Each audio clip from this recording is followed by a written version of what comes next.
close out the show with a more positive, I suppose, note, because there is a team that just seems to not say, I quit.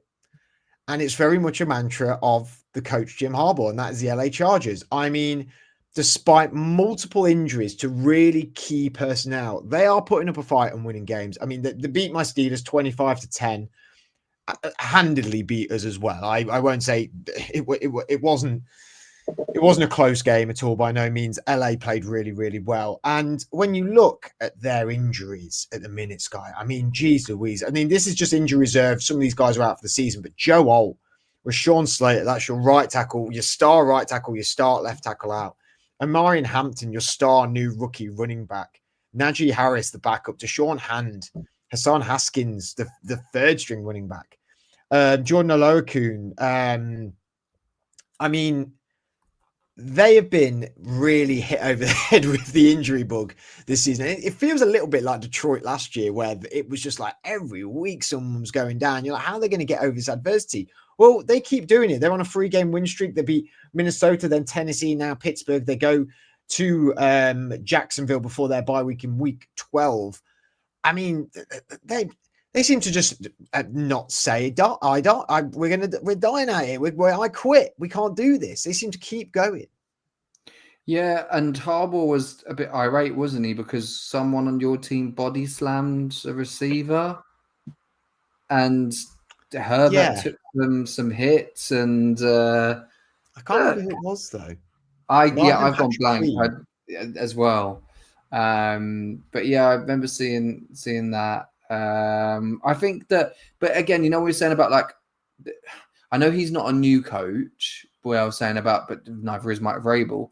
I think he just has a personality to coach up guys, and that thing to just still instill the team mentality and be like, next man up. I know that's cliche, but not every franchise buys into that. And it also helps when you're a guy. Yes, he didn't win that Super Bowl against his brother, but still he won the, college championship with Michigan. He's a guy who's a known winner. So I think when people go down, it's still, next man up, we'll make this happen. And to be honest, he loves Justin Herbert that much. Deep down, he probably knows, while I've got Justin Herbert, I've got a chance, because look what I've done with this guy already. And finally getting his potential out of him. And yeah, I was actually probably a bit more disappointed in, I thought you guys the Steelers put up a better fight given what happened against Indy, but yeah, I don't know. The Chargers are a bit like a cat at the moment, aren't they? I mean, I think their 9 lives will probably run out on the playoffs, because, like you said with the Lions, I don't think you can win a Super Bowl when you're that banged up, unfortunately. But look, they make the playoffs and even get 1 win under their belt.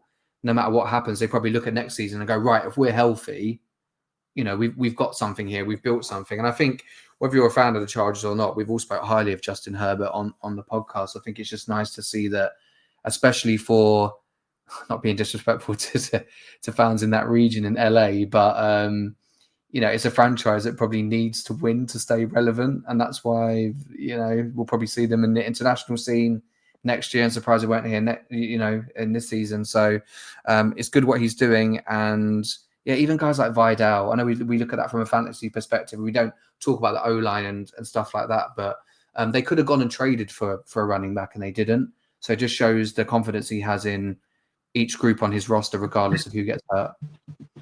And because of the injuries, he's had to diversify, hasn't he? I mean, we've all known Harbaugh for being tough defense, big running game. Well, at the minute, they're the 8th best offense, and they're 3rd in passing yards and 3rd in passing touchdowns, quite simply because they have no one who can run the ball. And Vidal's come out and been a decent runner, but he's been knocked up a few times as well. Yeah. That's why they're they're 9th in rushing yards, but 26th in rushing touchdowns. Obviously, them rushing yard stats are helped by the fact that Justin Herbert's so agile on his feet as well.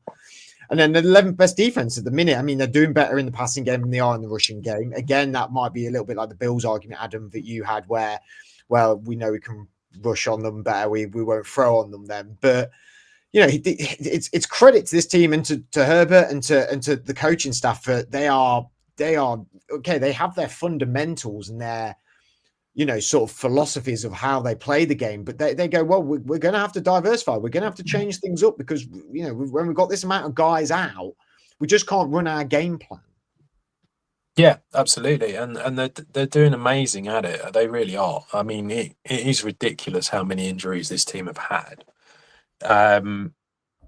And like you say, the game plan. I think what you've got here is you've got a team that has the ability to run the ball, and Justin Herbert rushing as well. That's something that we haven't seen before, and is a huge improvement, because it really does open everything up when your quarterback does become that rushing quarterback as well. So I think having the ability to run the ball with guys who are not your first choice, the ability to have Justin Herbert run the ball.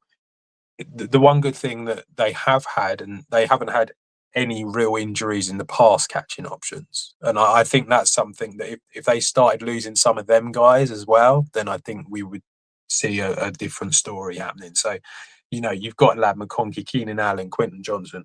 Aronde Gadsden has looked great for them. All of these guys have done really, really well. And so I think that makes a big factor. A lot of these O-line guys, they're not their top guys. I mean, there's very few teams that would be able to cope with losing Joel and Rashawn Slater, and yet they are doing all right with it. They're not as good, obviously, as what they would be with them there, but they're doing pretty well. So yeah, I mean, I think overall it's just sort of like it's still going, and the offense is still sort of trundling along and still working. I kind of agree with what Sky says. I think eventually what will happen is it will end up being one step too far at some point, probably in the playoffs, because you can't just get away with it this many times. Eventually, do you honestly think they will make the playoffs, though? Do you honestly think they will? I mean, I think they'll make the playoffs. They're one below 8-2 Denver, and then Kansas City at 5-4. I mean, if there was ever a year where they need everyone healthy and they could really push to win the division, this year was that, because even though Denver are 8-2, Denver have been incredibly inconsistent. I agree. I think they've got a good chance of making the playoffs. I don't know if they will necessarily win the division, because somehow Denver just seem to keep eking out these wins. I'm not quite sure how they're doing it sometimes, because their offense is at certain games has been non-existent, and yet they still get the wins. So I think that they will get there eventually, and they will get in the playoffs. But I think they're going to end up coming up against a team that might just overpower them, because they've just lost too many players. It's a tough old schedule, this guy. They're at Jacksonville, then they've got the bye week, then they host the Raiders, host the Eagles, at Kansas City, at Dallas, host the Texans, and then at Denver. I mean, that's a pretty tough schedule to close out the year with this many injuries now. Yeah, when I hear that out loud, if Eagles, I mean, Cowboys do you say Cowboys on the road? I mean, Justin Herbert, is that on the road? Yeah. Indoors, their defense will probably win that. Jags are hit and miss. Like I said, Texans tough. Raiders divisional game, you don't know.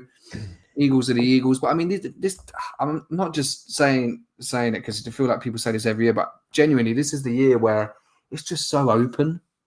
Like, it's just so tough to pick. I don't think there is any front runner in either conference. I think you can make cases for teams. We're talking about a year where the Chiefs are not even in, a playoff spot at the moment. The Ravens are still coming. Like, it's wide open. But yeah, stating slightly the obvious, but it probably will come down to those, especially in a division like that with the Broncos, Chiefs, and Chargers. Those divisional matchups mean even more. It's a bit different when you're the Jags and the Texans, and you're probably one of you is going to get in maybe with like 9 wins. But for those other 3 teams over in the West, it's going to be tough, and it's going to mean more when they match up against one another. And even this weekend, we've got Broncos, Chiefs. Chargers then win this week against the Jags, and then one of their rivals lose. It opens up for them. Do you think if they end up winning the division, that Coach Harbaugh gets Coach of the Year? Yeah, none of us mentioned it, Matt. Actually, that's a good shout. I mean, because of the amount of injuries, he could probably still be Steichen, because he's got Indiana Jones as his quarterback, but if the Chargers won the division, and I think were they only a game behind the Colts, Fred? I mean, if they would win the division, you might say they might end up a 1 seed. That's what I mean. I just think it's such a testament to his. We knew when he came back to the main league, Jim Harbaugh, that he would build a formidable team and he's probably going to be a winner and that it was the right hire. But it's the adversity that I think builds the coach. And, you know, we've talked about the adversity of two coaches tonight in Brian Daboll and in Sean McDermott. And with Jim Harbaugh, the adversity, he is not phasing him at all. And he is just going from strength to strength, even when he's got some of his top guys out. And I think it just says to me that in the future of this LA Chargers team, I genuinely believe that they could have the 1 seed in years to come. They in the next 2-3 years, they could reasonably compete to be the 1 seed in the AFC, win this division, win. I mean, they went 11. They went 11-6 last year. I don't think they'll make 11-6 this year, to be honest with you, because of just the injuries and the competition that they're coming up against. But I can see them getting 13-14 wins in the next 2 or 3 years. It's such a good division. It's probably, I mean, thinking on top of my head, probably the division with the best group of coaches, considering you've got Pete Carroll, Sean Payton, Super Bowl winners, Andy Reid, and what Harbaugh's done in his career. You know, it feels like this is the 2005 league. It's madness. But yeah, I think you're right, because I mean, Bo Nix, as much as there's talent there, Sean Payton can be a frustrated guy. Andy Reid, how long does he have left? There's things every year. Once Kelsey retires, and there's that.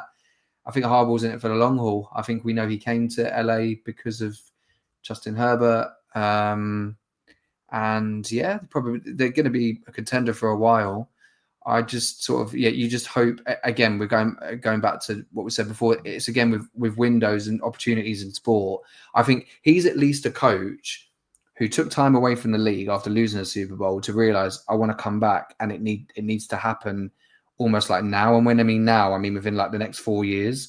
I think some of these coaches, like your Sean McDermott's, they don't realize, or Zach Taylor's, like, you've had your chance. You made a Super Bowl. You might not make it back. Commanders have found that out this year. They made an NFC title game. Look at the season they're having. Like, it's not that easy. And that's why I love Dan Campbell. When they lost that NFC title game to the Niners, he said he was so upset because he didn't know if you're going to get back there. But that's why having a guy like Harbaugh, I think you're always within a chance of building a deep roster that's going to keep you contending for years, as opposed to just like win now. And I think there might have been an element of wanting the exact situation.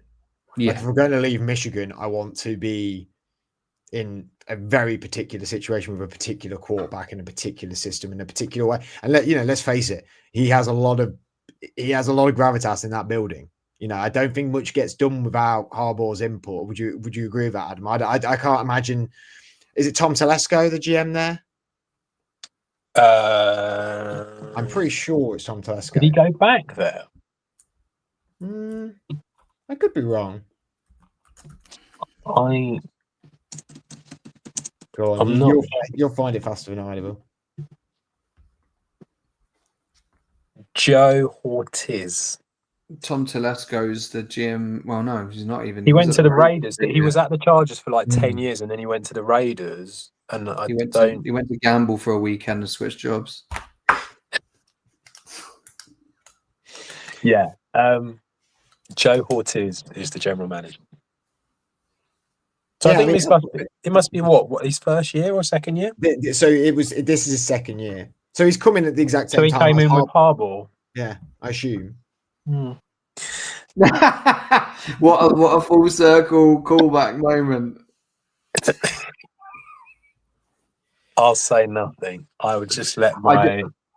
I know we're going just on that point before Adam says it. When I was saying about Elliot Wolf and Ryan Poles in the Bears and the Pats, again, I think with New York, maybe they do in a way need to follow what the Chargers did just because of the city it's in. But then saying, does anyone even do anything in LA? Do they even watch the NFL in LA? What are they doing in LA? Move back to San Diego. Well, they consistently, every time they play, it seems to be overwhelmingly more away fans than home fans, which I just don't understand. Then again, because of the Rams. They need to bring them here or send them to like the Rams are going to Australia. That is smart. You've got to build the brand outside of LA because the problem was when the Rams went all in, didn't they? Yeah. And basically took the market when they won the Super Bowl. and then that was the end of it. So that's why That's why there's no Chargers are lucky charges they got now. Herbert and Harbaugh, because honestly, otherwise you're looking at it thinking, well, why did you move them? In a way, Yeah. I think that'll always be an underlying tone, I can imagine. the London Chargers. Adam, go on. Sorry, London Chargers. London Chargers.